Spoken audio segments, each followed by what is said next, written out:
Welcome back to OnTarget with Archer. I'm Stacy Bresler, managing partner here at Archer Energy Solutions. And so far this month, we've talked about what happens when SIP-relevant systems move into the cloud and why shared responsibility does not reduce accountability. But this week, I want to focus on something that underpins almost every SIP requirement, and that is visibility.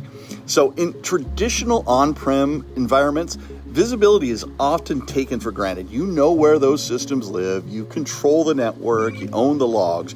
But in cloud environments, that visibility can quietly erode if it's not intentionally designed back in. And here's the problem. If you can't see it, you can't defend it. And you certainly can't prove compliance.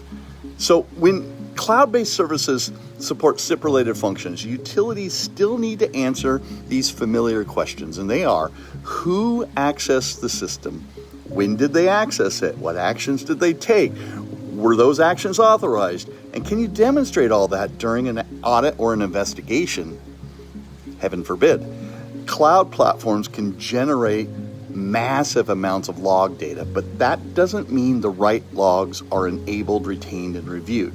We often see environments where logging exists in theory, but not in practice.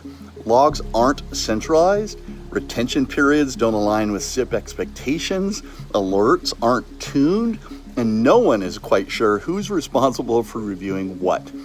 Monitoring introduces a similar challenge. In the cloud, activity can look very different than it does in a traditional network. Administrative actions, API calls, configuration changes, and automated processes, they all matter, especially when those actions affect systems that could impact BES reliability. For SIP purposes, visibility isn't just about detecting attacks. It's about being able to construct or reconstruct events, support incident response, and produce these defensible evidence artifacts that you just have to have. That means thinking ahead about log ownership, time synchronization, access to provider-generated telemetry, and how all that fits into your existing security operations. The key shift here is cloud visibility has to be engineered, not assumed. Utilities need to design logging and monitoring requirements into the cloud deployments from the start, rather than trying to bolt them on later.